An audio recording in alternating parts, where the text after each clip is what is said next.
வணக்கம். நான் உங்கள் லட்சுமி பாட்டி. இப்போ என்ன பண்ண போகிறேன்னா, பேரனுக்கு சளி பிடிச்சிருக்குது.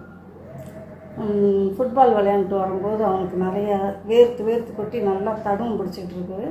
அவன் ரசம் கேட்டான். கொஞ்சம் ரசம் வைக்க போகிறேன். கொஞ்சம் தக்காளி பழம் போட்டு கொஞ்சமாக புளி போட்டு மிளகு இதெல்லாம் கொஞ்சம் தூக்கலாக போட்டு ரசம் வைக்கிறேன். பாட்டி அரைச்ச மிளகாத்தூள் தான். பாட்டி அரைச்சிருக்கிற மிளகாத்தூள் மாதிரியே அரைங்க. எல்லா குழம்பும் நீங்கள் செய்யலாம். ரொம்ப சூப்பராக இருக்கும். நீங்கள் அரைச்சிட்டு கமெண்ட் பாக்ஸில் சொல்லுங்கள். ஏதோ கொஞ்சமாவது போட்டு அரைங்க. இந்த மாதிரி நான் நிறைய இதெல்லாம் கடுகெல்லாம் போட மாட்டேன். நீங்கள் வந்து இந்த குழம்பு வந்து கடுகெல்லாம் போட்டால் என்ன ஆகும்னா எல்லா குழம்பும் ஒரே மனம் வரும். அதனால் நான் கடுகு போட மாட்டேன். போடுறவங்க போடுங்க. கடுகு போடுறவங்க போடுங்க. உடம்புக்கு ரொம்ப நல்லது கடுகு போட்டிங்கன்னா.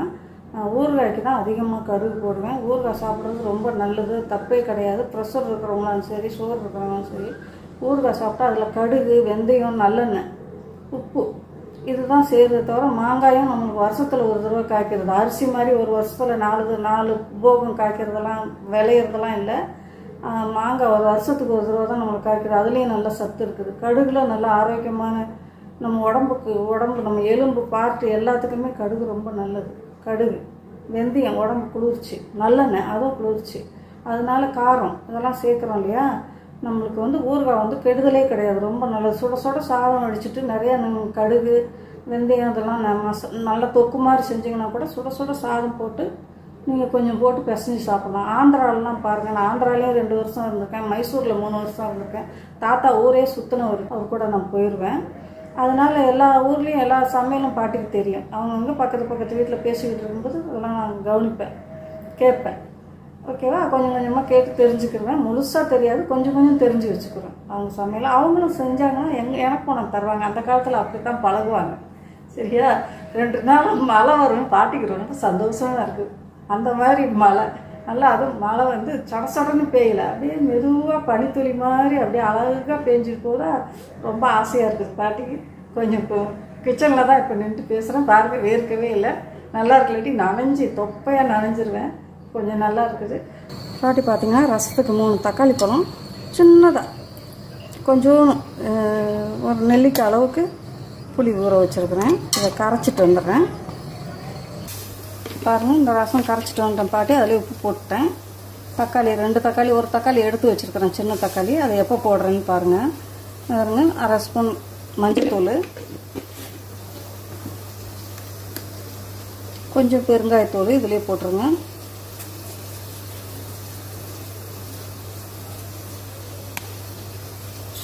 பாட்டி அரைச்சி வச்சுருக்கேன் இல்லையா குழம்பு மிளகாத்தூள், அது ஒரு ஸ்பூன் போட்டுக்கிறேன். 1 ஸ்பூன் இல்லை, ஒரு 3/4 ஸ்பூன் போட்டுக்கணும்.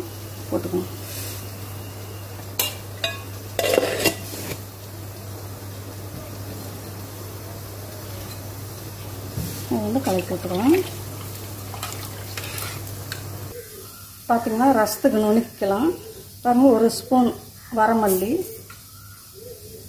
1 ஸ்பூன் வரமல்லி போட்டிருக்கேன். 1 ஸ்பூன் சீரகம் போட்டிருக்கேன். 1 ஸ்பூன் மிளகு. பார்த்திங்கன்னா மிளகு போட்டுக்கோங்க. இந்த 3ஐயும் வந்து பாட்டிக்கு நுணுக்கிட்டு வந்துடுறேன். இப்போ வந்து கொஞ்சம் தண்டெல்லாம் கொத்தமல்லி கீரை தண்டெல்லாம் பார்த்திங்கன்னா இடித்து வச்சுருக்கிறேன். ஒரு வெள்ளை வெங்காயம், ஒரு வெள்ளைப்பூண்டு ஒரு கட்டி இடித்து வச்சுருக்கிறேன். நாட்டு பூண்டு இந்த மாதிரி சின்னதாக இருந்தால் போட்டுக்கோங்க. ரொம்ப நல்லாயிருக்கும். ரசம் நல்லா மணமாக இருக்கும், நல்லா காட்டாகவும் இருக்கும். சின்ன வெங்காயம் ஒரு 4-5 வெங்காயம் இடித்து வச்சுருக்கிறேன். ஒரு கட்டி பூண்டு இடித்து வச்சுருக்கிறேன். கொத்தமல்லி தழை தண்டோடு இடித்து வச்சுருக்கிறேன். ஒரே ஒரு பச்சை மிளகா கிள்ளி வச்சுருக்கிறேன். இந்த பாருங்கள், ரெண்டாக உடச்சி வச்சுருக்கேன் ஒரு பச்சை மிளகா. இப்போ இதெல்லாம் வந்து இந்த ரசத்தோடு போட்டுக்கலாம். பார்த்திங்கன்னா ரசத்தோடு போட்டுக்கிறேன் பாட்டி. பச்சையாகவே அப்படியே போட்டுடுறேன். இதெல்லாம் இருக்கட்டும். இந்த பாருங்கள், ஒரு தக்காளி பழம் எடுத்து வச்சேன். 3 தக்காளி பழம் எடுத்தேன் இல்லையா, 2 கரைச்சிட்டேன். ஒரு தக்காளி பழம் இருக்குது. 2 சின்ன நாட்டு பூண்டு, 2 பூண்டு சின்னது வச்சுருக்கிறேன். கொஞ்சம் கொத்தமல்லி தலையோடு வச்சுருக்கிறேன். தண்டெல்லாம் தட்டி போட்டுட்டேன். இப்போ இது வந்து நான் நுணுக்கிட்டு வந்துடுறேன். பாட்டி வந்து நுணுக்கிட்டு வரேன். பச்சை எல்லாம் போட்டோம் இல்லையா. இப்போ வந்து ஸ்டவ் பற்ற வச்சு இதை கொதிக்க வைக்கும்.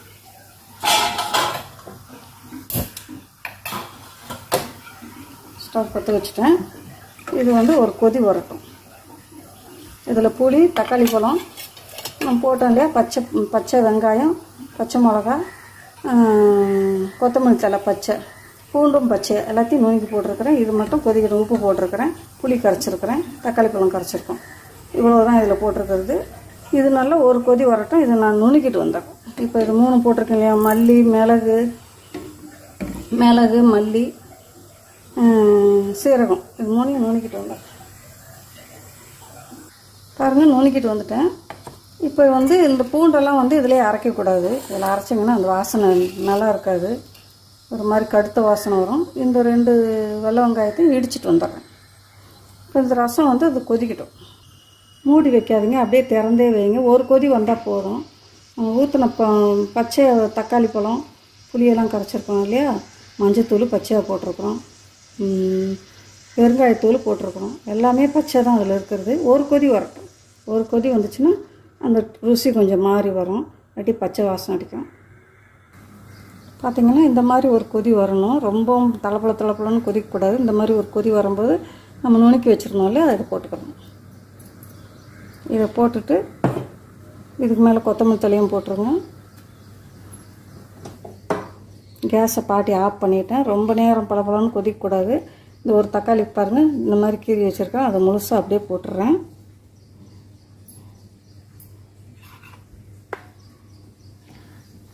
இப்படி ஒரு கிளறி விடலாம். காமிக்கிறாங்க ரசம். இந்த ரசம் பாருங்கள், பாட்டி இந்த மாதிரி செய்வேன். இந்த மாதிரி சளி பிடிச்சிருக்கும் போது தான் இந்த மாதிரி ரசம் செய்வேன். இப்போ கேஸ் ஆஃப் பண்ணிட்டு தான் இப்போ மிளகுத்தூள் இதெல்லாம் போட்டிருக்கிறேன். இப்போ பாட்டி கேஸ் ஆன் பண்ணிடுறேன். பார்த்திங்கன்னா கேஸ் ஆன் பண்ணிட்டேன். இப்போ இது அப்படியே நுரைச்சி வரட்டும். அந்த நம்ம சீரகம், மிளகுத்தூள் இதெல்லாம் போட்டிருக்கோம் இல்லையா, அது போடும்போது என்ன ஆகும்னா நல்லா கொதிக்கக்கூடாது. கொதிச்சாக்கா ரசம் நல்லா இருக்காது. அது அப்படியே நுரக்கட்டி தான் வரணும். நுரக்கட்டி வரும்போது ஆஃப் பண்ணிவிட்டு அதுக்கு ஒரு தாளிப்பு கொடுத்துடலாம். பார்த்திங்களா, அது போட்ட உடனே எப்படி லேசாக கொதி வருது பார்த்திங்களா, சுற்றி நுரக்கட்டி வந்துருச்சு. இப்போ கேஸை ஆஃப் பண்ணிடுறேன். இப்போ ரசத்தை பாட்டி அந்த சின்ன அடுப்பில் இறக்கி வச்சிட்றேன். இறக்கி வச்சுட்டு பாருங்க, அதை இறக்கி வச்சிடலாம். இந்த ஒரு தாளிப்பு கொடுக்கலாம். அந்த கேஸு ரொம்ப ஸ்லோவாக வச்சுருக்கிறேன், அப்படியே இருக்கட்டும்.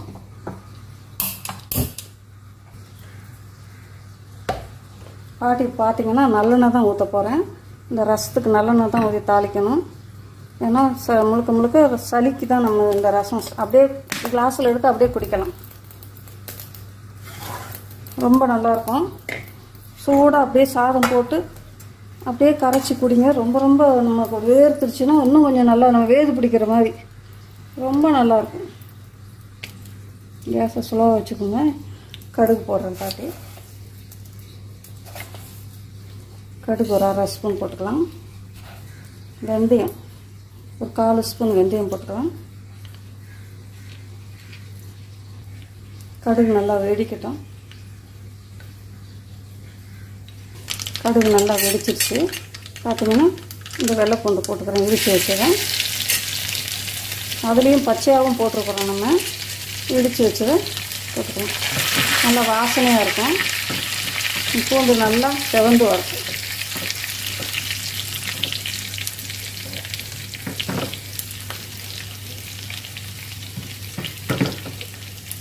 சின்ன கட்டி 3 கட்டி, ஒரு கட்டி இடித்து அதில் போட்டுட்டேன். இது 2 கட்டி. நாட்டு பூண்டு போட்டுக்கோங்க, ரொம்ப நல்லாயிருக்கும் ரசத்துக்கு. கருவேப்பிலை பார்த்திங்கன்னா 2 கொத்து வச்சுருக்கிறேன், அதையும் போட்டுக்கோங்க. கேஸை ரொம்ப ஸ்லோவாக வைங்க. கருவேப்பிலை போடும்போது ரொம்பவும் தெரிக்கும்.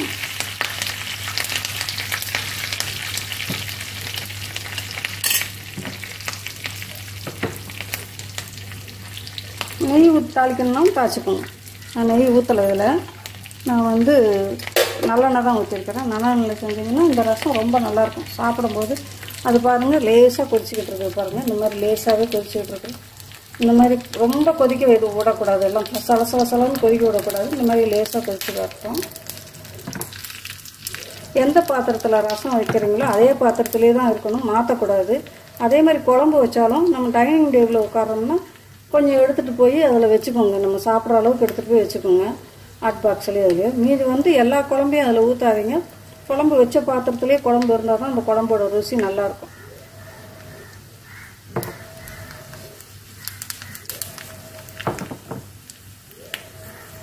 ரசம் எதில் கரைச்சோமோ அதிலே தான் இருக்கணும்.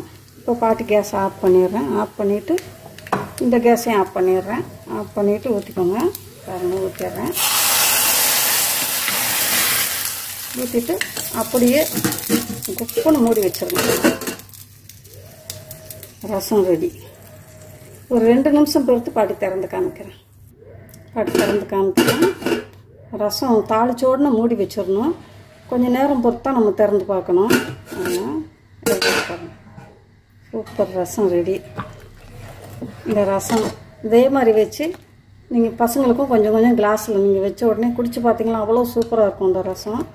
ஏன்னா பாட்டி ரொம்ப சலசலசலன்னு எல்லாத்தையும் சேர்த்து கொதிக்க விடலை, ஒரே ஒரு இடத்துல தான் கொதிச்சிருக்கு. அதே மாதிரி சுற்றி 3-4 பக்கம் கொதிச்சு லேசாக தான் கொதிக்க விட்டுருக்கேன், அதிகமாக கொதிக்க விடல. அந்த மாதிரி தான் ரசம் கொதிக்க விடக்கூடாது. ரொம்ப நேரம் கொதிக்க வச்சிங்கன்னா ரசம் நல்லா இருக்காது. இந்த மாதிரி தான் இருக்கணும் ரசம். நீங்கள் வந்து இந்த ரசம் வீடியோ உங்களுக்கு பிடிச்சிருந்துச்சுன்னா பாட்டிக்கு லைக் பண்ணுங்கள், ஷேர் பண்ணுங்கள், கமெண்ட் பண்ணுங்கள். இந்த ரசம் எப்படி இருக்குதுன்ட்டு இந்த ரொம்ப ஈஸியாக தான் பாட்டி சொல்லி கொடுத்துருக்குறேன். இந்த ரசம் செஞ்சு வச்சுட்டு பாட்டி கமெண்டில் எப்படி இருக்குன்னு சொல்லுங்கள். இதில் வந்து கொஞ்சோண்டு வெல்லம் போட்டிங்கன்னா இன்னும் சூப்பராக இருக்கும், நல்லாயிருக்கும். என் பசங்களுக்கு எல்லாத்துலேயும் வெல்லம் போடுறீங்களாமா அப்படின்றாங்க. அதனால் இதில் வெல்லம் போடலை நான். என் பேரனுக்கு கொஞ்சம் இனிப்பு இருந்தால் அவருக்கு ரொம்ப இனிப்பு பிடிக்காது, காரமாக இருக்கணும் அவருக்கு. அதனால் எனக்கு வெல்லம் போட்டால் ரொம்ப பிடிக்கும். அதனால் நான் வெல்லம் போடலை. நீங்கள் கொஞ்சோண்டு வெல்லம் போடுங்க. ரொம்ப வெல்லம் சாப்பிட்றவங்களா இருந்தால், ஸ்வீட்டாக குழம்புல வச்சு நம்ம சாப்பிட்றவங்களா இருந்தால் வெல்லம் போடுங்க. ரொம்ப டேஸ்ட்டாக இருக்கும் இந்த ரசம். இந்த ரசம் வீடியோ உங்களுக்கு பிடிச்சிருந்தா பாட்டிக்கு சப்ஸ்கிரைப் பண்ணுங்கள். தேங்க்யூ. உங்கள் ஃப்ரெண்ட்ஸுக்கெலாம் ஷேர் பண்ணுங்கள். அப்படி மூடி வச்சிட்றேன்.